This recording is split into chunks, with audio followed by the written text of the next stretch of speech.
If you remember the original DK3001 from Dunu, then you're probably old as dirt. In sci-fi term, that is. The original DK3001 and the follow-up Pro version were released in 2016 and 2019 respectively, or should I say, eons ago in sci-fi standard time. And for what reason did Dunu decide to dig up this prehistoric lineup for a third installment? I would never know. But what I do know is that now we have a high-end Dunu to review. Of course, the DK3001BD, or Braindance.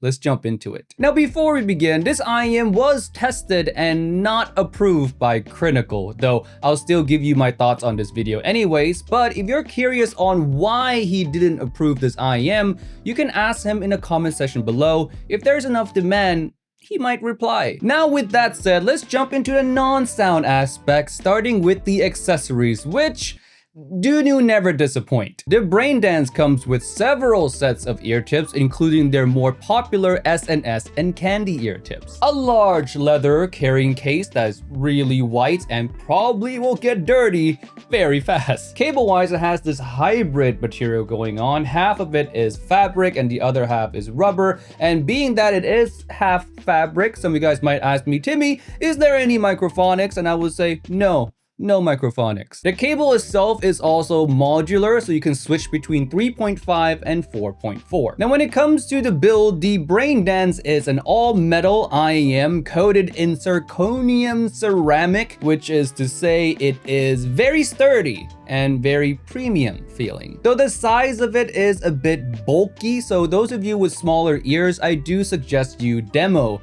the Braindance first. Aside from that, it is a tribrid IEM with 1 DD, 4 BA, and 4 planars, coming in at $499 USD. And with the non-sound stuff out of the way, let's finally jump into the sound. The Braindance is a U-shaped IEM, a very U-shaped, I should say. It has focus in the sub bass and in the upper region of the treble. The sub bass is rather strong and rumbly, and when you pair that with a relatively clean lower mid-range, you get this really nice contrasty kind of feel, where the sub bass is very strong, but it's not bleeding into the mids in any way. There's clear separation between those two elements. Speaking of the mid-range, it's kind of a hybrid between the old and the new meta. You get a kind of a scoop that you would expect from a Harman kind of tuning in the lower mid-range, but you do get the new meta's kind of tamer upper mid-range. So the lower mid-range scoop is typically associated with thinness when it comes to a full-blown Harman tuning.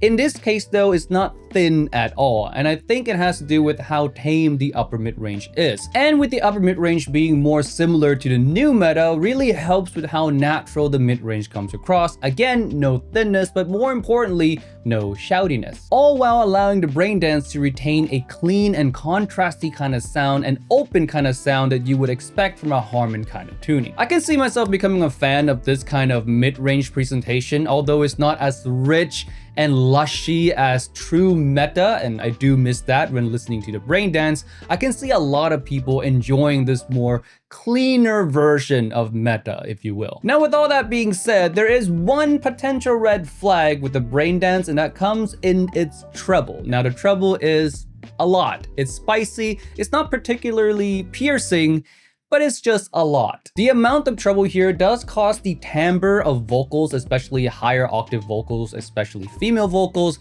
and some instruments to sound a bit digital and dry. It doesn't sound like a naturally decaying tail end of sound. But this amount of treble does have some benefits, mainly in the technical performance and treble details. The Braindance is quite an incisive IEM, which means each attack is pretty distinct, and also at the same time, it highlights a lot of micro nuances in the treble that a lot of listeners would enjoy. Now, in summary, me personally, I enjoy the tuning of the Braindance mostly, and I also enjoy the technical performance that it has, but at the same time, I wish the treble was more tamed and allow for better timbre, or more natural timbre and natural decay, I should say.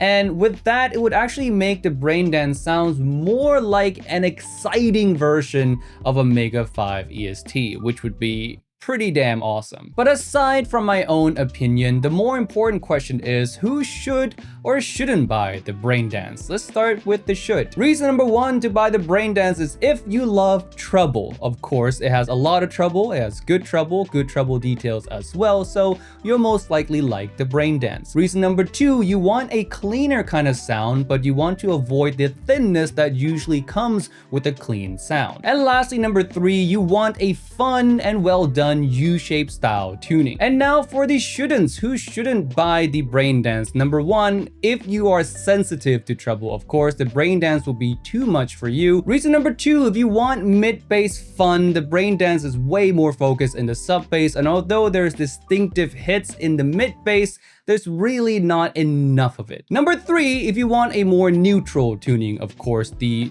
Brain Dance is a U-shaped fun signature. If you want something that sounds more natural, I would suggest going for a meta style tuning like in the KE4 or the Mega 5 EST. And number four, if you have smaller ears, the Brain Dance shell might be a bit too big. Again, I highly suggest you test it out first. And that is it for my review today. If you want to try the DK3001BD, aka Brain Dance, for yourself, why not come down to the Hangout? We're located at 200 Southbridge Road, level 1 in Chinatown. We have the Brain Dance in for demo and hundreds of other IEMs to help you kill your time. And with all of that said, remember friends, if it's not on the list, it doesn't exist. See you next week.